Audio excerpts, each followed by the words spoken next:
Football icon लियोनियल Messi का कोलकाता कार्यक्रम अब खेल से ज्यादा राजनीतिक का मुद्दा बन गया है। कार्यक्रम के दौरान फैली अव्यवस्था ने पश्चिम बंगाल की ममता बनर्जी सरकार को कटघरे में खड़ा कर दिया है। बीजेपी लगातार टीएमसी और ममता बनर्जी पर हमलावर है।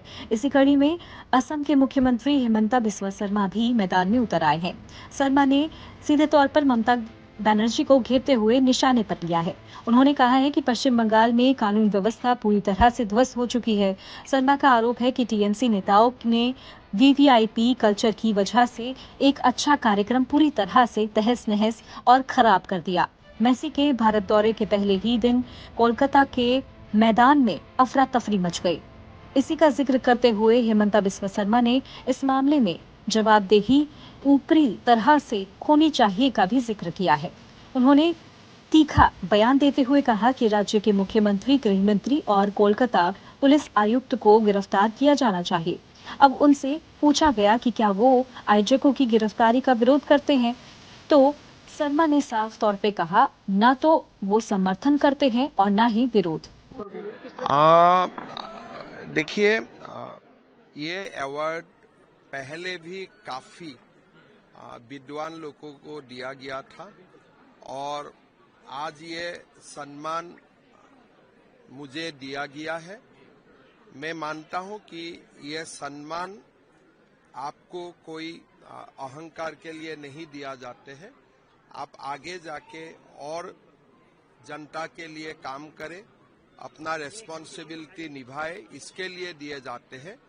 तो it's added the sense of responsibility to the individual concern. एक और सवाल जानना चाहेंगे सर, फुटबॉल बड़े खिलाड़ी मेसी हैं, आज कोलकाता आए थे। हमने देखा जिस प्रकार से कोलकाता में एक लॉ एंड ऑर्डर बहुत बुरी तरह हुआ, मिसमैनेजमेंट को लेकर पूरी तरह तोड़फोड़ हुई। कैसे देखते हो इस लॉ? देखिए, थोड़ा दिन पहले आपको मालूम है असम की बहुत ही एक बड़े आर्टिस्ट और हमारे सबका दिलों में जो बसते थे जुबिन गर्ग, उनका निधन हुए थे। गुवाहाटी में 10 लाख लोग तीनों दिन रास्ता में थे और लेकिन एक भी घटना नहीं हुए। थोड़ा दिन ही पहले हमारा गुवाहाटी में एक बहुत बड़ा फंक्शन हुए, पोस्ट मेलोन गए थे, 50,000 लोग इकट्ठा हुए, फंक्शन देखे, कुछ नहीं हुए। महाराष्ट्र में भी वुमेन क्रिकेट का फाइनल हुए और बड़ी बड़ी क्रिकेट मैचेस हो रहा है, कहीं में भी कुछ नहीं हुए। लेकिन वेस्ट बंगाल ऐसा एक स्टेट है जहां कुछ भी प्रेडिक्ट करना संभव नहीं है। वीआईपी कल्चर एक्सट्रीम लेवल में है और वीआईपी का परिवारजनों के लिए सब कुछ किया जाते हैं। मेरा लगता है कि total law and order collapse है, VIP culture at its climax. Bengal को, वेस्ट बंगाल का स्थिति देश के लिए एक चिंता का विषय हो चुका है। मेसी एक एक हिसाब से हमारा देश का नहीं है, पूरा ग्लोब का आइकॉन है। सारे लोग आज, शायद विश्व का लोग आज चिंतित है मेसी का हेल्थ के लिए, मेसी के वेलबींग के लिए चिंतित है। मेरा लगता है कि ममता दीदी को इंट्रोस्पेक्शन करना चाहिए। हमेशा ब्रेवेडो दिखा के, हमेशा सब कुछ आप नहीं, कुछ नहीं हुए। आरसी कर मेडिकल कॉलेज में हुए, उन्होंने इनकार किया, कुछ नहीं हुए। बंगाल में डेली अत्याचार होते हैं इनोसेंट का ऊपर, आप डिनाई करते हैं। आज मेसी का मामला भी आप डिनाई करो, तो स्टेट कहां से कहां तक जाएगा, ये चिंता का विषय है। सर, मामले की बात करते हैं सर, लेकिन इवेंट जिसने ऑर्गेनाइज किया उसको पुलिस गिरफ्तार कर रही है। देखिए, ये तो हास्यास्पद बात है। पूरा जो घटना हुए वीआईपी के लिए हुए, maintenance of law and order हुए, ये तो पुलिस को ही अरेस्ट करना चाहिए। अगर मैं होते थे तो पहले police commissioner of Calcutta would have been arrested. लेकिन वहां में उल्टा ऑर्गेनाइजर जो एक व्यक्ति है उनको उठा के अरेस्ट किया गया। उनको अरेस्ट नहीं करना चाहिए ये मैं नहीं बोलूंगा, लेकिन fast responsibility goes to the Home Minister of State goes to the police commissioner of the city. बलि का बकरा बनाया गया, खाना पूर्ति की गई। देखिए, मैं इतना ही बोलूंगा, उनको अरेस्ट करना सही है नहीं सही है वो एक पुलिस का विषय है, लेकिन पहला रेस्पॉन्ड है home minister, who is chief minister, second police commissioner of the city. Jubin Garg के केस में अभी चार्जशीट फाइल हो चुकी है 4 लोग के विरुद्ध, उसके बारे में कुछ कहना? कल हम लोगों ने चार्जशीट फाइल किया हो, कोर्ट ने चार्जशीट का संज्ञान भी लिया है, और अभी मेरा लगता है कि जो भी घटना हुए है कोर्ट का ट्रायल भी होगा, मेरा लगता है कि हमें कन्विक्शन भी मिलेगा, मेरा पूरा विश्वास है। सर, पूरा देश जानता है कि आप बांग्लादेश घुसपैठियों को खदेड़ने के लिए, देश से बाहर निकालने के लिए कितने कमिटेड हैं। हर प्लेटफॉर्म पे आप इस बात को साझा भी करते हैं। ममता बनर्जी ने ये कहा है कि अगर दिल्ली की जो पुलिस फोर्स है उनको बंगाल भेजा जाएगा तो जो महिलाएं हैं वो चुप नहीं बैठेंगी, महिलाओं के पास भी हथियार है। इस तरीके का provoking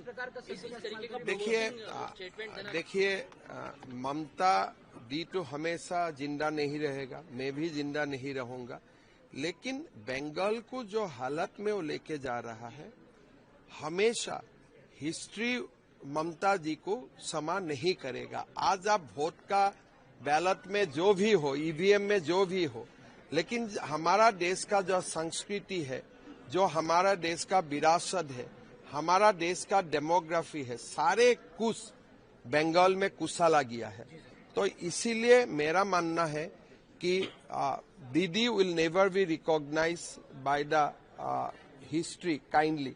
She will be always criticized, always attacked, and always she will be regarded as one who has destroyed Bengal. Vote चोरी को लेके और एसआईआर को लेके कल दिल्ली में बड़ा रैली निकाला जा रहा है। वो तो राहुल का रैली का क्या वैल्यू है, वो तो उनका कोई वैल्यू ही नहीं है, मैं तो उनको पागल मानता हूँ। इसी को लेकर सवाल है सर, आप कह रहे हैं नहीं नहीं, वो तो पागल जैसा व्यक्ति है, आज रैली करेगा परसों दिन फॉरेन चला जाएगा। तो पहले उनका गारंटी लीजिए वो क्रिसमस कहाँ रहेगा, न्यू ईयर्स कहाँ रहेगा। ये क्या करते हैं, रैली करके अगले 10 दिन ना रहने का लेजिटिमाइज कर लेते हैं।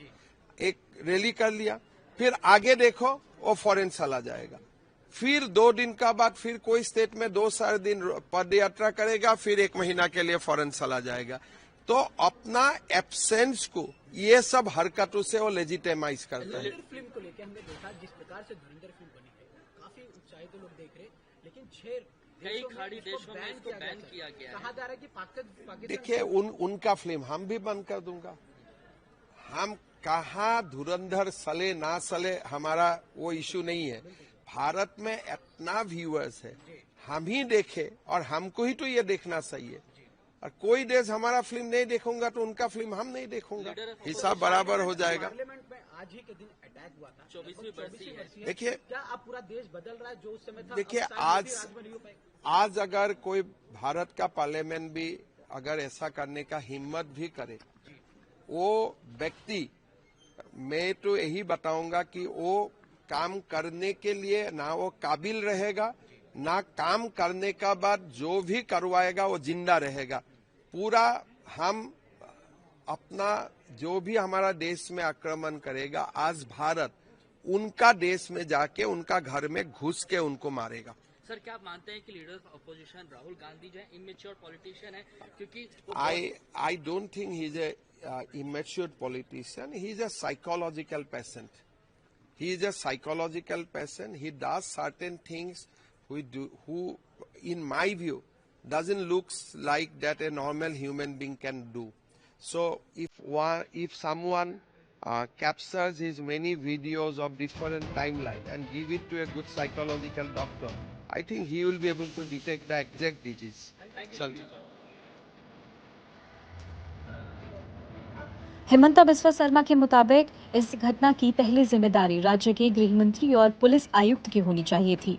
शर्मा ने अन्य राज्यों के बड़े आयोजनों से कोलकाता की भी तुलना की है। उन्होंने कहा कि भीड़ प्रबंधन की नाकामी यहां साफ नजर आई है।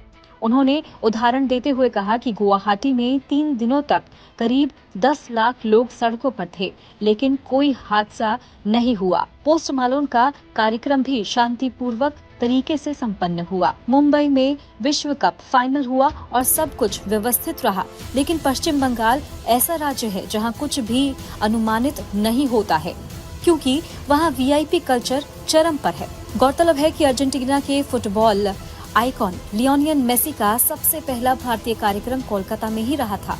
लोगों ने हजारों रुपए की टिकट खरीदी और अपने पसंदीदा सितारे की एक झलक पाने के लिए वो स्टेडियम में खचाखच भरे हुए थे। लेकिन ये उत्साह जल्द ही निराशा में बदल गया। मेसी केवल 15 मिनट तक ही स्टेडियम में रहे और उसके बाद वो वहां से चले गए। इसके बाद गुस्साए प्रशंसकों और उनके समर्थकों ने पानी की बोतलों को फेंकना शुरू कर दिया और दर्शकों का आरोप है कि पहले बताया गया था कि कार्यक्रम करीब 45 मिनट तक चलेगा, लेकिन मेसी को वीआईपी नेताओं और उनके परिवारों ने घेर लिया था। आम दर्शकों को न तो उन्हें देखने का मौका मिला और न ही कार्यक्रम को पूरा अनुभव करने का। अब ये सवाल उठ रहा है कि क्या खेल आयोजनों में वीआईपी कल्चर सब पर भारी पड़ रहा है और क्या इसकी कीमत आम जनता को चुकानी पड़ रही है।